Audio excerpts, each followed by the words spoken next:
This is Reverend Cynthia Tootle, and the meditation is Tea with the Goddesses. Relax where you are, get comfortable.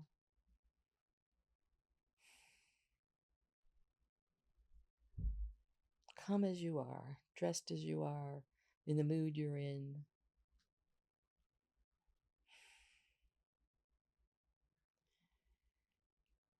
And find yourself walking on a path. It's a pretty day, it's comfortable, the path is clear.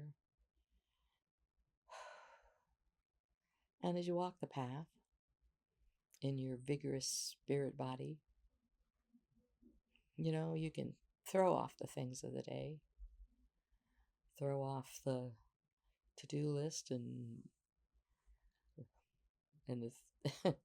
anything else worrying you, throw it off.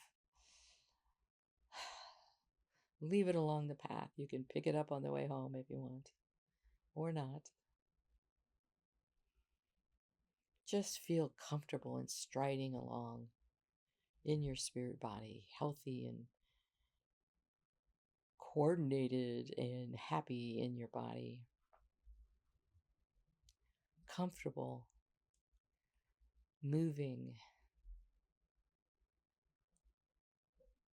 and with anticipation. You're on your way to tea with the goddesses. Who will you meet? What fun will you have?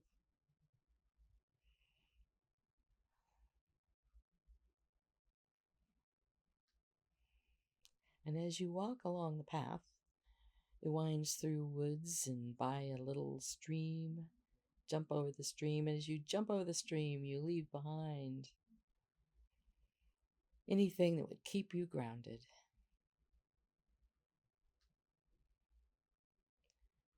The sound of the water, the feeling of the breeze, all cleanse your mind and your heart. And you just feel like the burdens of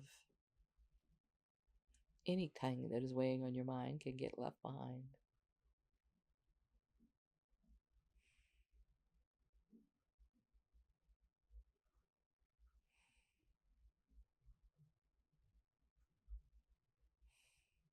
And you wind back through the woods and up a hill, and everywhere you go, the movement of your body just starting to cause you to sweat. Your soul body is starting to sweat, releasing toxins and emotions and stored past trauma, all of them being left behind as you climb and move. And then you start on a downhill climb, and it feels really good to walk downhill through the woods past ancient trees that are so beautiful. As you come down, you step out of the woods on a path, going through a meadow. And the path leads sort of around the side of a hill.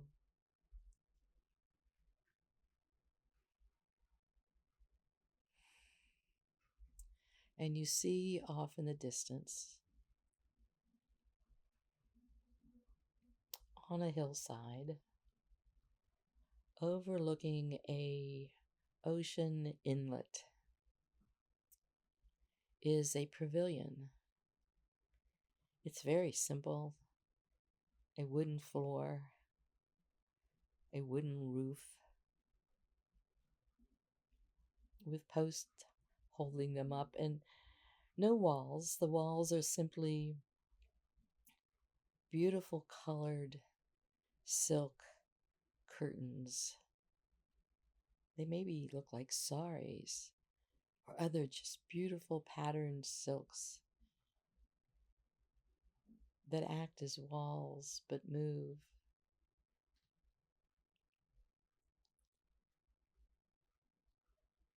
And as you walk around the corner of the hill, you can see the front of the pavilion, and it has steps, beautiful wooden steps that Gently go down the side of the hill you're on to the shore of the inlet.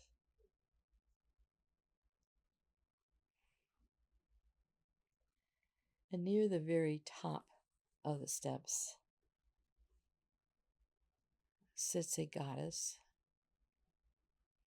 on a pillow with a low table beside her.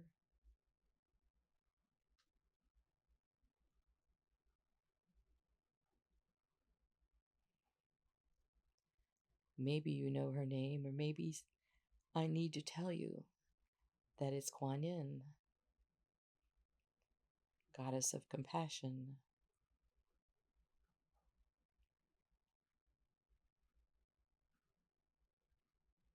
And as you go around the corner to where she can see you, she smiles at you and lifts her hands in greeting.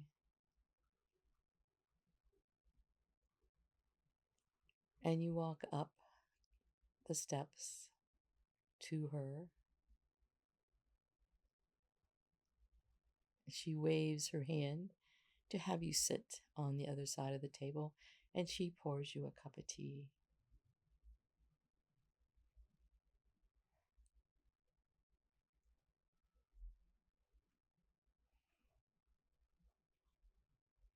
As you pick up the tea and drink it,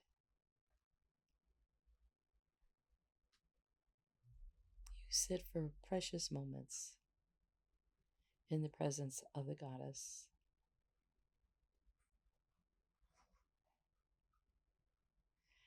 And then you hear other goddesses arriving from all different directions. Some go directly to the pavilion, some come up the steps. You hear their jangling bracelets, the sounds of their skirts.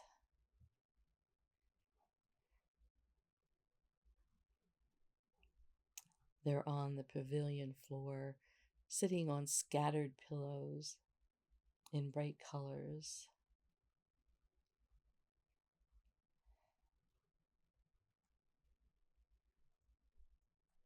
Maybe you recognize them. Oh, there's one with flowers in her hair. Flora, of course, goddess of flowers and plants. This young, beautiful woman. Who else could she be?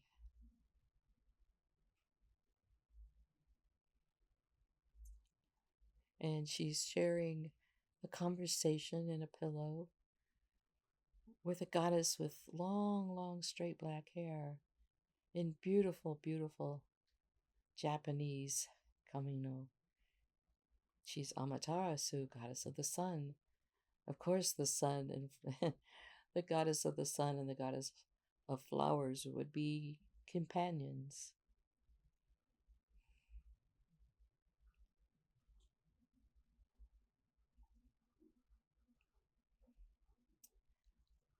And there are goddesses that look like weak old women. But are they? Or is that Kalish? She's the one with the mallet that can change the surface of the planet. She might look like a little lady, but she is a power. She sits and laughs.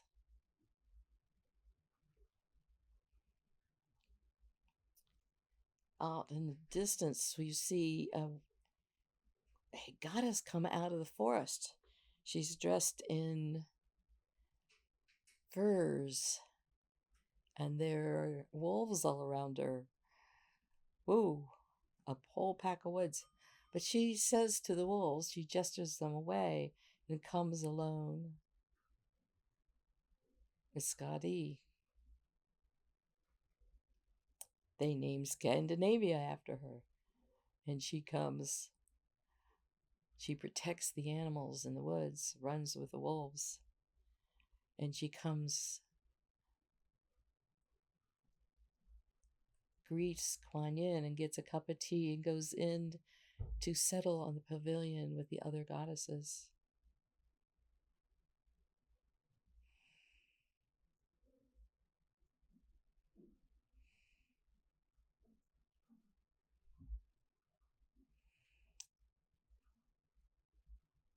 you start hearing music. Ah, Sarasvati has come. Sarasvati, goddess of music and eloquence, playing her instrument, playing her stringed instrument.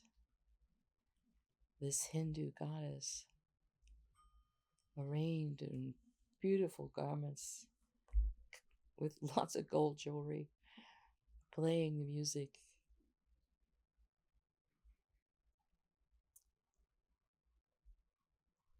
But then you hear drums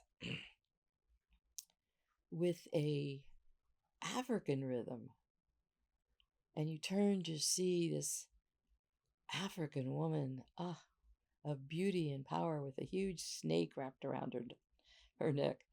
It's Mawu, Mirth, Mother Earth of Africa. Somehow the music works and is beautiful.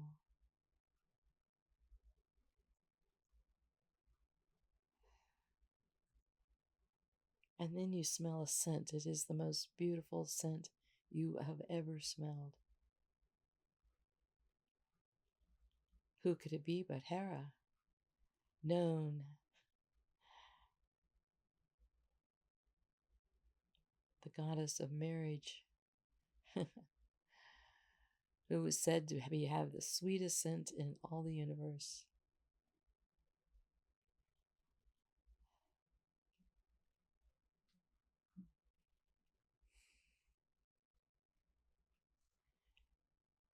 And from the path comes a woman, a goddess, dressed very simply, a blue robe with a white veil.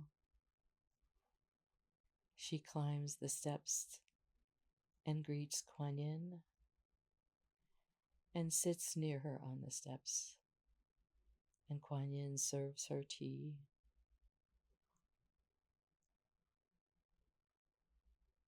And they look out over the bay. It is a very beautiful view. And you see along the beach comes into view a goddess whose skin is pitch black, has multiple arms, each of them full of weapons or one a severed head, all dripping blood. Kali has come. Well, she sees us, Kuan Yin, at the top of the stairs and is embarrassed and steps back out of view. And you wait a few minutes and suddenly she comes back in. The weapons are gone, the blood is gone. She's dressed beautifully.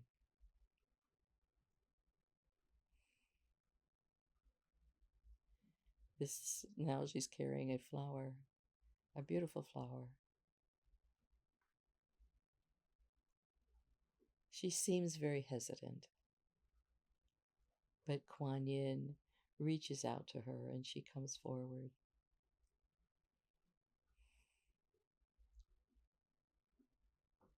Of course, the goddess of compassion, who understands that all is illusion, would be very comfortable with the goddess who destroys illusion, Kali. And Kali brings her flower to Kuan Yin, who lays it down on her flower pot. It makes it look like the teapot looks like a perfect picture with that flower, that they belong together. And pours Kali a cup of tea. And she accepts the tea and goes into the pavilion and is welcomed by the other goddesses.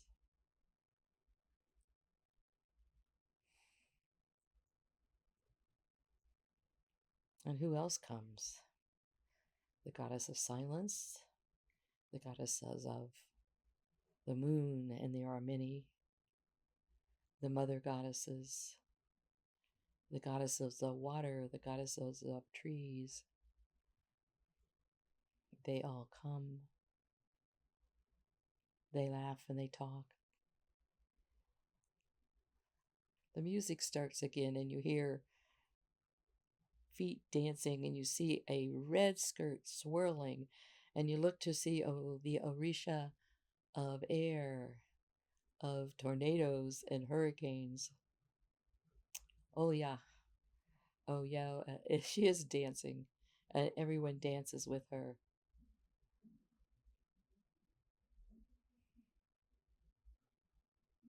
And there is laughter and joy among them.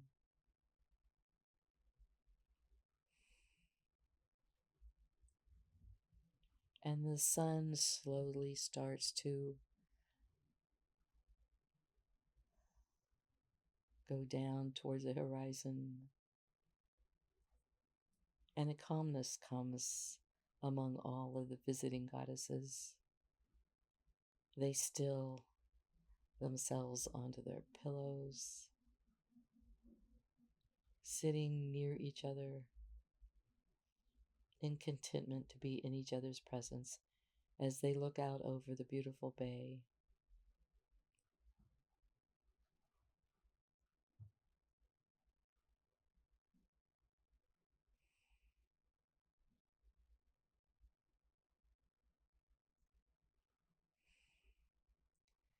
And the stillness grows among them and in you.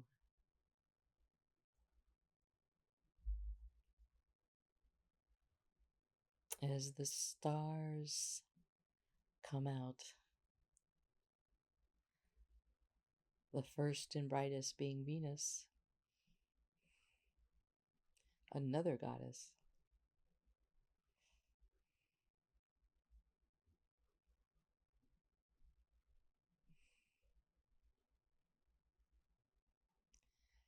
And in this stillness, you feel the presence and the love of these goddesses. You open yourself up to their wisdom,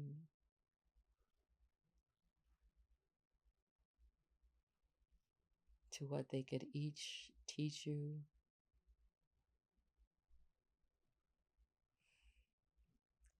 Just as they learn from each other, they can also learn from you.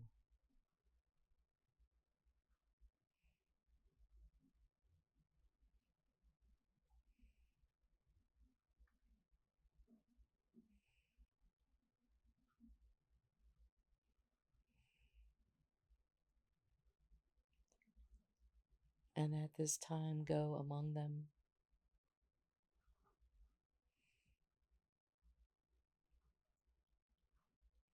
Listen to what they have to tell you.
And though it is time to leave them, you can always return. Just remember the path that leads around the side of the hill that comes to the steps where Kuan Yin sits with her teapot beside her.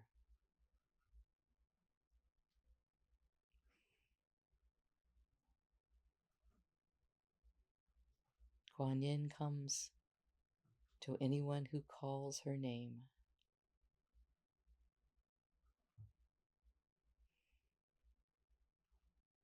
and she can always lead you to the pavilion of the goddesses.